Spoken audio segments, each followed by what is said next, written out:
नीरा देवी अपने बेटे कुशल की शादी करके बहुत खुश थी। वो बहू रंजू के लिए रोज़ कुछ न कुछ नई डिश बनाती।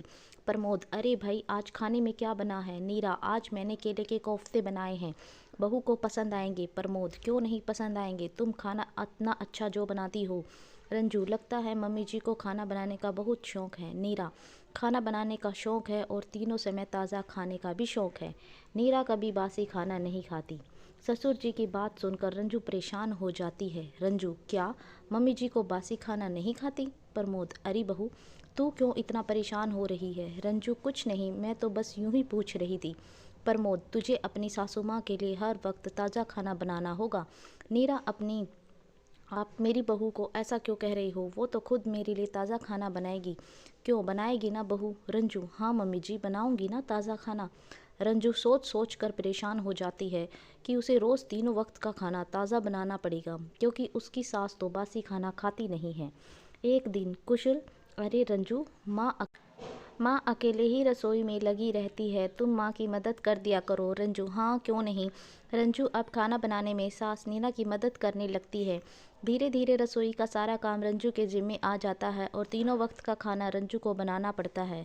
नीरा, मम्मी जी आज खाने में क्या बनेगा? नीरा, खाना? अभी तो सुबह का नाश्ता भी नहीं हुआ बहू, पहले नाश्ता बना ले। नाश्ते में आलू के पराठे बना ले और उसके साथ धनिए की चटनी बना लेना। दिन के खाने में चने की दाल, गोभी की सब्जी और चावल बना लेना। और रात के खाने में मटर पनीर की सब्जी और रोटी बना लेना। नीरा देवी ने दिन भर का मेन्यू सुना दिया। रंजू रसोई में जाती है। रंजू, सारा दिन खाना बनाना पड़ेगा, ये सब मुझसे नहीं हो पाएगा। उस दिन रंजू को सब कुछ बनाना पड़ता है। सुबह आलू के पराठे और धनिए की चटनी, दोपहर में दाल चावल और सब्जी। रात का खाना बनाने के लिए रंजू जब रसोई में जाती है। रंजू, दिन भर खाना बनाकर मैं थक गई हूँ, कल भी सुबह से यही सब करना होगा। एक काम करती हूँ, आटा ज़्यादा गूँथ लेती हूँ और मटर पनीर की सब्ज़ी भी ज़्यादा बना लेती हूँ, कल काम आ जाएगा। रंजू यही करती है, वो ढेर सारा आटा गूँथ लेती है और सब्ज़ी भी ज़्यादा बना लेती है। रात को सभी खाना खाते हैं और बचा हुआ खाना रंजू फ्रिज में रख देती है। सुबह जब नीरा देवी फ्रिज खोलती है तो देखती है कि उसे मटर पनीर की सब्जी और आटा रखा हुआ है। नीरा, अरे बहू, ये तूने रात का खाना फ्रिज में क्यों रखा है? रंजू, क्या करती मम्मी जी, खाना बच गया था, उसे फेंक तो नहीं सकती थी ना। नीरा, तो तूने इतना सारा खाना बनाया ही क्यों? खाना उतना ही बनाती जो रात में ही ख़त्म हो जाता। रंजू, कोई बात नहीं मम्मी जी, ये खाना हम आज खा लेंगे। नीरा, लेकिन मैं बासी खाना नहीं खाती। रंजू, मम्मी जी मैं सब्जी गरम कर दूंगी और आटे की पूरियाँ तल दूंगी, आपको पता भी नहीं चलेगा कि खाना बासी है। रंजू यही करती है, बासी आटे की पूरियाँ तल देती है और मटर पनीर की सब्जी को गरम कर देती है। वो सबको नाश्ते में परोस देती है। कुशल, आज सुबह फिर मटर पनीर बना लिए, कुछ और बना लेती। रंजू, आज सुबह नहीं बनाई, ये कल रात का ही खाना है। कुशल कुछ नहीं कहता, नाश्ता करके ऑफिस चला जाता है। लेकिन बासी खाना खाने के बाद नीरा देवी के पेट में दर्द होने लगता है। नीरा, हाय हाय, मेरे पेट में बहुत दर्द हो रहा है। प्रमोद, अरे क्या हुआ तुम्हें? नीरा, मेरे पेट में बहुत दर्द हो रहा है, बहू से कहा था बासी खाना मत खिलाना, लेकिन उसे तो अपने आराम की पड़ी है। प्रमोद, चलो मैं तुम्हें डॉक्टर के यहाँ ले चलता हूँ। प्रमोद नीरा देवी को डॉक्टर के यहाँ ले जाते हैं और उन्हें दवाई दिलाते हैं। घर आने के बाद प्रमोद, बहू अब खाने में खिचड़ी बना ले, तेरी मम्मी की तबीयत खराब है, और हाँ आज रात में भी कुछ हल्का बना लेना। रंजू खाने में खिचड़ी बना लेती है। रात के खाने में उसने दाल चावल बना लिए, लेकिन इतना सारा खाना बना लिया कि वो अगले दिन भी खाया जा सके।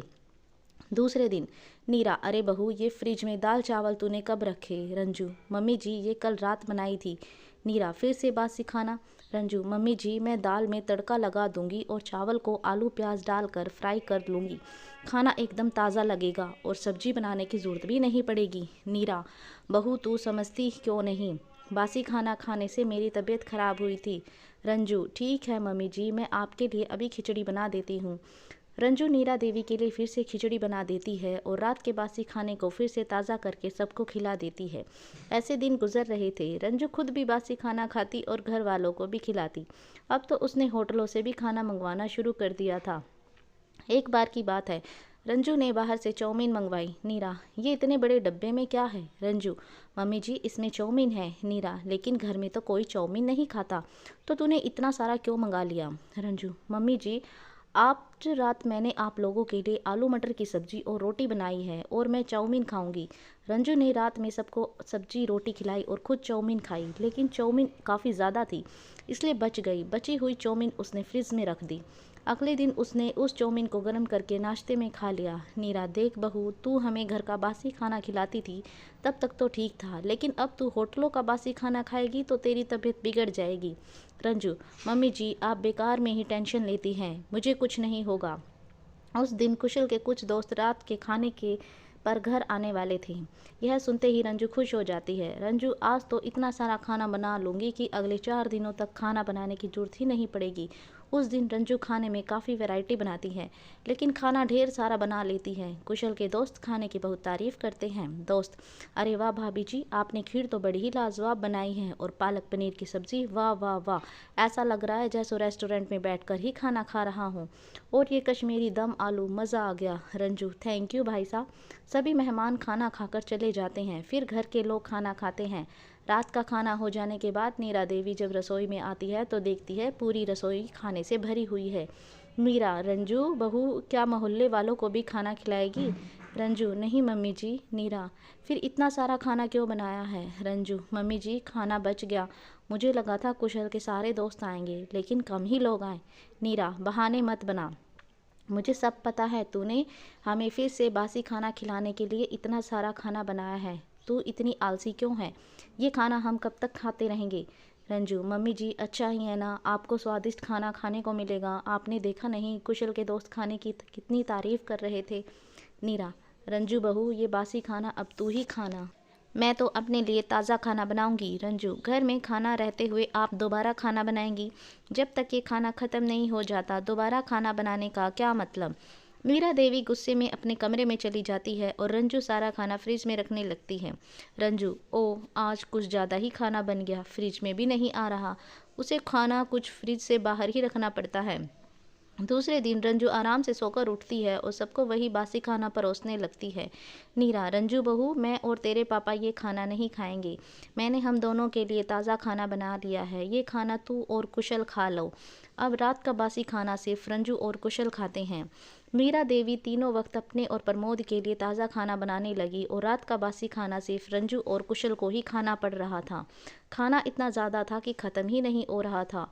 कुशल, मुझे बासी खाना खाते हुए 2 दिन हो गए, अब मैं और नहीं खा सकता। रंजू, लेकिन खाना तो अभी बहुत बचा है। कुशल, मैं कुछ नहीं जानता, तुम्हें इतना सारा खाना बनाने के लिए किसने कहा था? कुशल ऑफिस चला जाता है। अब रंजू को बासी खाना खुद ही खाना पड़ता है, लेकिन शाम होते ही रंजू की तबीयत काफ़ी बिगड़ जाती है, उसे उल्टियाँ होने लगती हैं।